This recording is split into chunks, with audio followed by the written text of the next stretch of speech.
Hey again, my name's Ryan, and this is Ask the Pastor. This is where the internet sends me questions, and I answer them. It's great because by the internet sending me questions, I don't have to think of creative things to talk about. You tell me what you want to hear about. Here's the question for today. Are we supposed to pray for the president? Well, yes.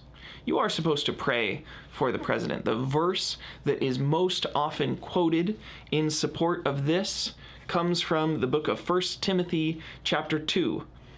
First of all, then, I urge that supplications, prayers, intercessions, and thanksgivings be made for everyone, for kings and all who are in high positions, so that we may lead a quiet and peaceable life in godliness and dignity.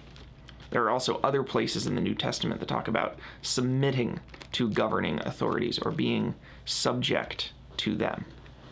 Now, I want to be clear, this means that we should pray for them in order that we may lead a quiet and peaceful life. This doesn't mean that we are to support them in the coming election, or that we are to particularly like and prefer them. We are to love them with a kind of Christian love that we extend to all persons, but it doesn't mean that we're to politically support anyone who is in power and hope that they remain in power. In some cases, quite the opposite. The environment in which Paul is writing to Timothy was a oppressive governmental environment. It was also impressive. The Roman government was, they accomplished some things. But it was a thing that Paul desperately wanted to end. And so, like that phrase in Fiddler on the Roof. Rabbi, may I ask you a question? Certainly, Labish. Is there a proper blessing for the Tsar? A blessing for the Tsar, of course. May God bless and keep the Tsar far away from us. That's entirely possible.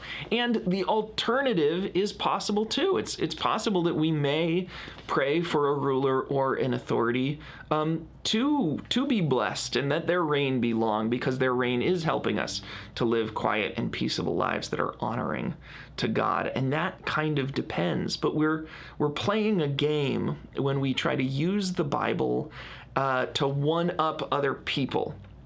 And to try to say, oh, I'm holier than you because I'm honoring the local authority in a way that you're not, or I'm not honoring in a way that you are. That's not what the Bible's for. The Bible's not made to be used as a political plaything in that way. But the Bible does indeed call us to pray that the rulers and authorities will allow us to go on with our important work of loving our neighbors, and indeed loving also our enemies. If this answers your question, I hope you'll share it. If it does not answer your question or you disagree with it, I hope you'll argue with me.